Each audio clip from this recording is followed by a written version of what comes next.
Assalamualaikum warahmatullahi wabarakatuh. Perkenalkan, nama saya Sabrina Fitria Rahmah. Saya dari kelas 11-6. Di sini saya akan membuat video penjelasan tentang peta penjelajahan samudra. Apa itu penjelajahan samudra?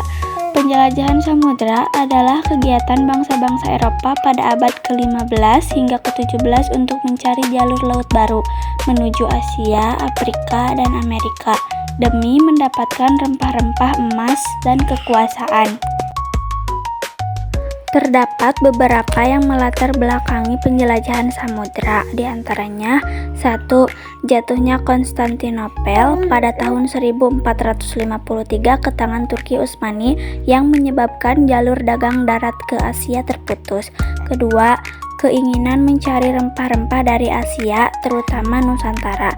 Yang ketiga, semangat 3G, yaitu G yang pertama gold atau untuk mencari kekayaan, glory mencari kejayaan, dan gospel menyebarkan agama. 4. Revolusi teknologi maritim, diantaranya kompas, peta, kapal layar atau karavel. Dan yang kelima, Renaissance atau rasa ingin tahu dan menjelajah makin besar. Bangsa-bangsa penjelajah. Pertama, bangsa Portugis. Tokohnya Bartolomeus Dias, Vasco da Gama, dan Alfonso de Albuquerque. Tujuannya, mereka ingin menguasai jalur rempah-rempah dan penyebaran Katolik. Bangsa yang kedua, bangsa Spanyol. Tokohnya Christopher Columbus, Ferdinand Magellan, dan Sebastian Elcano. Dan yang ketiga ada dari bangsa Belanda, yaitu tokohnya Cornelis de Houtman dan Jacob van Eyck. Saya akan menjelaskan rute pelayaran tokoh-tokoh tersebut. Yang pertama merupakan tokoh dari Portugis, yaitu Bartolomeus Dias pada tanggal 20 Mei 1450. Ia memulai perjalanannya dari Lisbon, lalu mengelilingi ujung-ujung selatan benua Afrika hingga akhirnya sampai di Tanjung Harapan. Lalu ia kembali lagi ke Lisbon. Vasco da Gama pada tanggal 8 Juli 1497.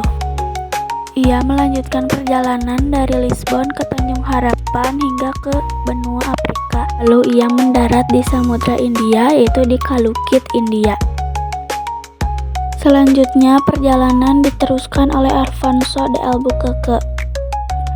Ia berangkat dari Goa, India, lalu menyusuri Selat Malaka hingga pada akhirnya mampu menaklukkan Malaka pada tahun 1511. Selanjutnya, bangsa Spanyol yaitu Christophorus Columbus pada tanggal 3 Agustus 1492.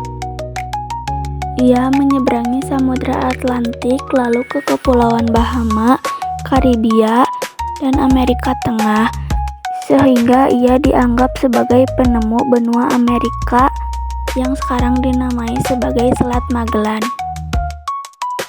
Perjalanan dilanjutkan oleh Ferdinand Magellan pada tanggal 20 September 1519. Ia berangkat dengan rombongannya dari Sevilla, menyeberangi Samudra Atlantik, lalu menyusuri pantai Amerika Selatan dan Selat Magellan.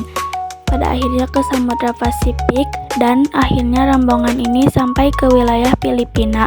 Tetapi sangat disayangkan karena Magellan malah terbunuh di Filipina. Setelah itu perjalanan diteruskan oleh Juan Sebastian Elcano.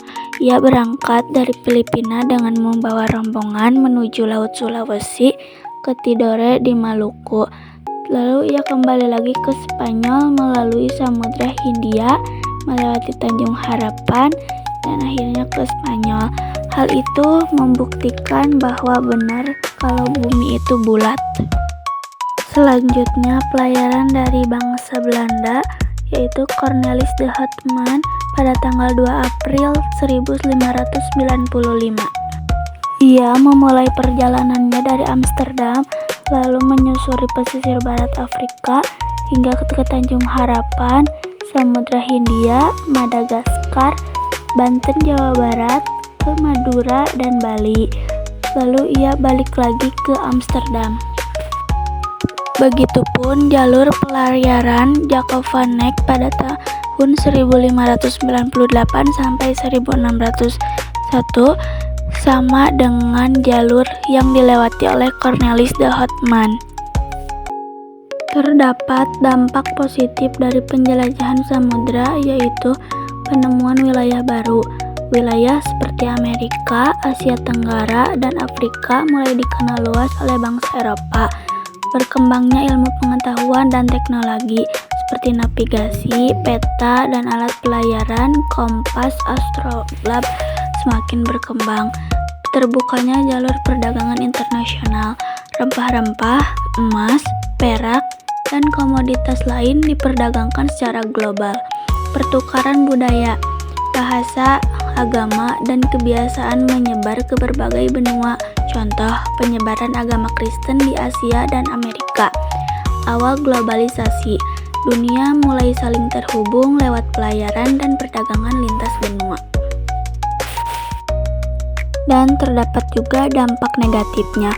Yang pertama, kolonialisme dan imperialisme. Bangsa-bangsa Eropa menjajah wilayah yang mereka temukan, termasuk Indonesia.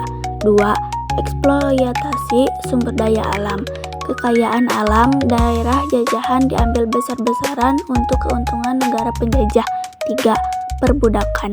Banyak penduduk lokal dijadikan budak, terutama di Afrika dan Amerika. Keempat, kehancuran budaya lokal. Tradisi, bahasa, dan agama asli banyak yang tergantikan atau hilang. Dan yang terakhir atau kelima, konflik dan peperangan. Persaingan antar bangsa Eropa memicu perang memperebutkan wilayah baru. Cukup sekian yang dapat saya sampaikan dalam video. Terima kasih. Wassalamualaikum warahmatullahi wabarakatuh.